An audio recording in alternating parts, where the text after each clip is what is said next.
नमस्कार दोस्तों, स्वागत है आपका चैनल पर, जहां हम आपको संचार की दुनिया से जुड़ी अहम जानकारियां और रोचक विषय प्रदान करते हैं। चाहे वह भारतीय पत्रकारिता का इतिहास हो, पत्रकारिता के सिद्धांत या फिर नवीनतम तकनीकियों का इस्तेमाल, हम आपके लिए लाते हैं ज्ञानवर्धक सामग्री। तो चलिए जुड़ते हैं एक और दिलचस्प विषय के साथ। हम बात कर रहे हैं आजकल हिंदी पत्रकारिता की।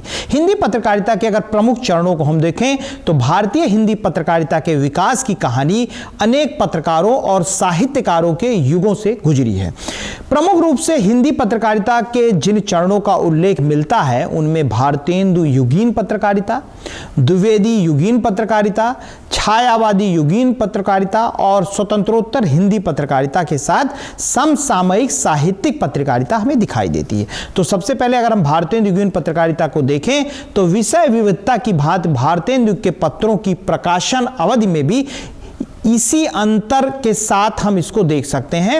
यानी जो भी पत्र थे वो अलग अलग थे, कुछ साप्ताहिक, मासिक, पाक्षिक, दैनिक आदि नाम थे। इस भिन्नता के बावजूद पत्रों का ध्येय पाठकों को देश और दशा से परिचित कराना था, उन्हें सचेत कर पुरानी रूढ़ियों को तोड़ नई विचारधारा की ओर ले जाना था। दैनिक पत्रों को अगर हम देखें भारतेंदु युग में, तो इस युग में दैनिक पत्र बहुत कम प्रकाशित होते थे। समाचार सुधा वर्षण 1854, हिंदुस्तान 1885 और भारतोदय 1885 के नाम केवल 3 दैनिक पत्र थे। समाचार सुधा वर्षण, हिंदुस्तान 1854 यह हिंदी प्रदेश से प्रकाशित होने वाला दैनिक पत्र था। राजा रामपाल सिंह ने 1 नवंबर 1885 को इसे काला काकर से निकाला था। वैसे इसका प्रारंभ अगस्त 1883 ईस्वी में लंदन में हुआ। वहां यह अक्टूबर 1885 तक हिंदी अंग्रेजी 2 भाषाओं में प्रतिमास प्रकाशित होता रहा, परंतु भारत में 1885 में दैनिक रूप में प्रकाशित हुआ। इस पत्र को पंडित मदन मोहन मालवीय, पंडित अमृतलाल चतुर्वेदी, प्रताप नारायण मिश्र, बाल मुकुंद गुप्त, ठाकुर राम प्रसाद सिंह जैसे महान संपादक मिले थे। इसका जनवरी 1891 में रविवारीय अंक अंग्रेजी में निकलने लगा।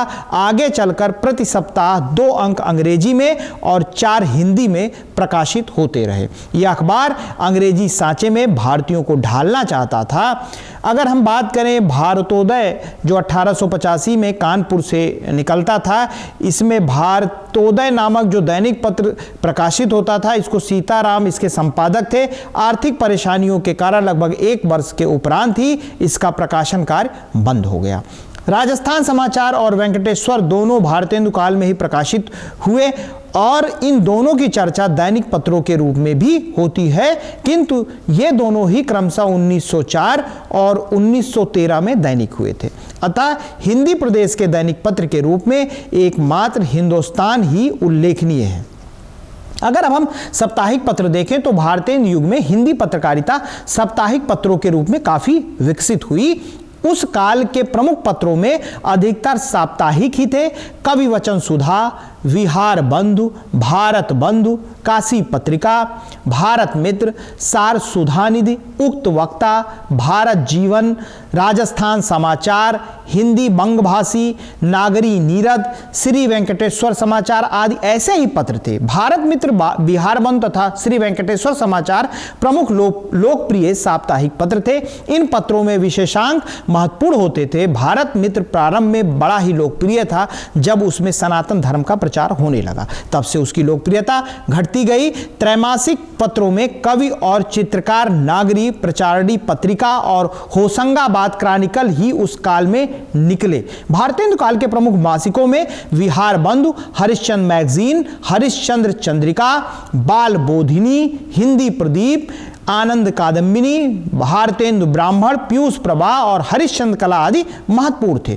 कवि वचन सुधा यह 15 अगस्त सन 1867 को भारतेंदु ने काशी से कवि वचन सुधा मासिक पत्र का प्रकाशन शुरू किया। कुछ समय बाद इसे पाक्षिक बना दिया गया। 1875 में यह साप्ताहिक प्रकाशित होने लगा। यह कवियों और कविताओं के संग्रह के प्रकाशनार्थ आरंभ की गई थी।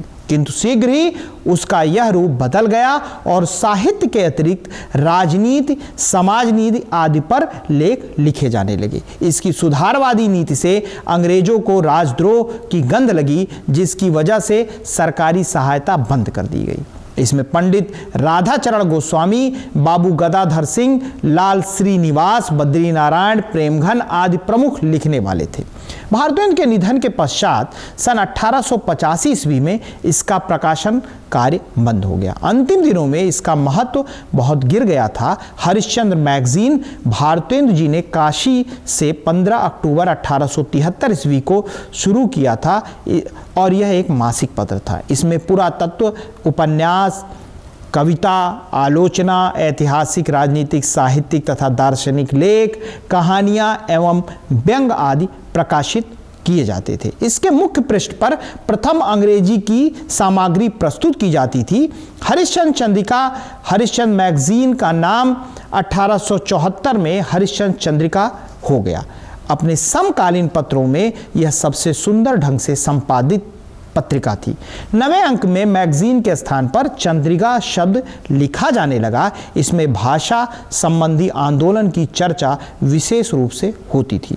चंद्रिका का महत्व बताते हुए डॉक्टर रामविलास शर्मा ने लिखा है कि हरिश्चंद्र चंद्रिका ने साहित्य और पत्रकारिता के माध्यम से राष्ट्रीय सम्मान की भावना जगाने, साहित्यिक रुचि फैलाने, हिंदी साहित्य के विभिन्न अंगों को समृद्ध करने और हिंदी भाषा को देश के सामाजिक और सांस्कृतिक जीवन में उचित स्थान दिलाने के संदर्भ में प्रशंसनीय काम किया।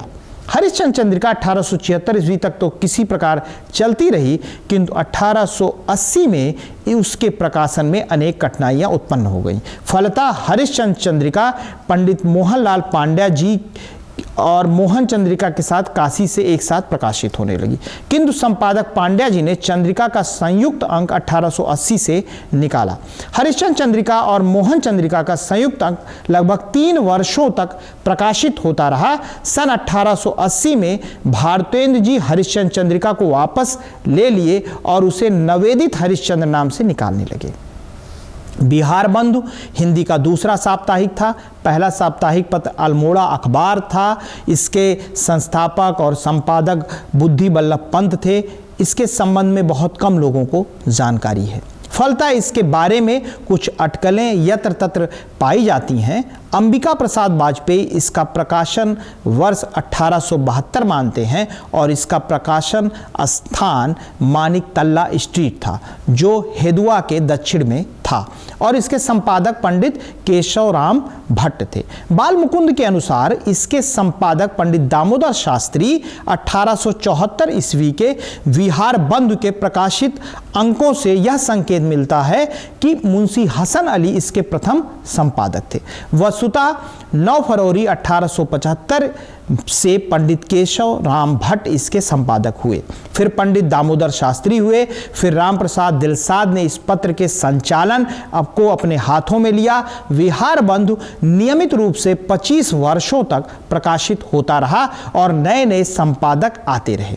पंडित बालकृष्ण भट्ट, देवी प्रसाद बनवारी लाल, भारतेंदु हरिश्चंद्र आदि प्रमुख लोग इसमें लिखने वाले थे। बिहार बंधु अपने समय का स्वतंत्र तथा निर्भीक पत्र था। अपनी निर्भीकता के कारण वह तत्कालीन सरकार की आंखों में अत्यधिक अखरता था। समय समय पर मिलने वाले अनेक संपादकों की गतिविधियों के अनुसार विहार बंधु का रूप परिवर्तित होता गया। 21 मार्च सन 1924 तक इसके प्रकाशित होने की सूचना मिलती रही। इस अंक में एक संपादकीय टिप्पणी हमारी विदाई शीर्षक के अंतर्गत प्रकाशित की गई थी। वास्तव में वह उसकी अंतिम विदाई ही सिद्ध हुई। बालकृष्ण भट्ट ने 1 सितंबर 1877 को मासिक पत्र हिंदी प्रदीप का प्रकाशन प्रारंभ किया। इसके प्रमुख पृष्ठ पर सबसे ऊपर में द हिंदी प्रदीप, फिर नीचे देवनागरी में हिंदी प्रदीप मासिक पत्र उल्लिखित रहता था।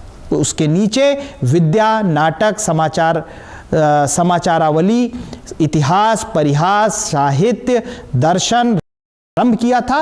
उसका पहला अंक 15 मार्च 1883 में होली के दिन कानपुर से नामी मंत्रालय से प्रकाशित हुआ था। ब्राह्मण में प्रमुख रूप से पंडित प्रताप नारायण मिश्र जी की रचनाएं छपती थी। ब्राह्मण के लेखकों में राधा कृष्ण दास और हरिऔध प्रसिद्ध हैं। ब्राह्मण की विषय वस्तु में बड़ी विविधता थी। सामाजिक, राजनीतिक, साहित्यिक, धार्मिक आदि सभी विषयों की सामग्री उसमें बड़ी उत्कृष्टता से प्रकाशित की जाती थी।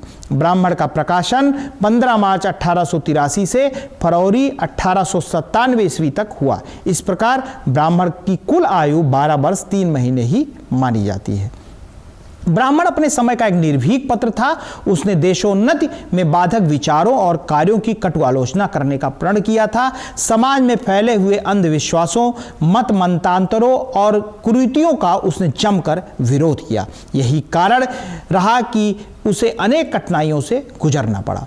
आनंद कादंबिनी के संपादक पंडित बद्री नारायण चौधरी प्रेमघन जी ने नागरी नीरद नाम से एक साप्ताहिक पत्र प्रकाशित किया। इसका प्रथम अंक सितंबर 1892 को प्रकाशित हुआ।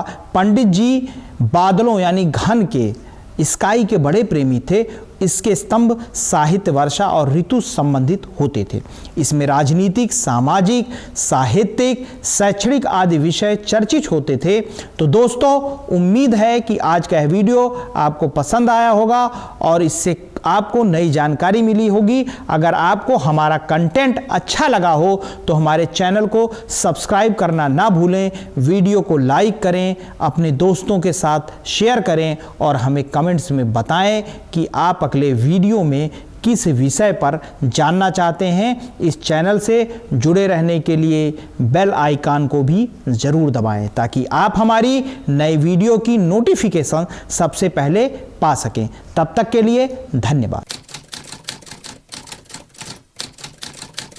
This video channel, Masscom Masterclass, is a part of the Alvin Foundation initiative. All income generated from this YouTube channel is dedicated to supporting the education of underprivileged children. By liking, sharing and supporting this content, you have the power to change the lives of many children. Your contribution can make a significant difference. Thank you for your support.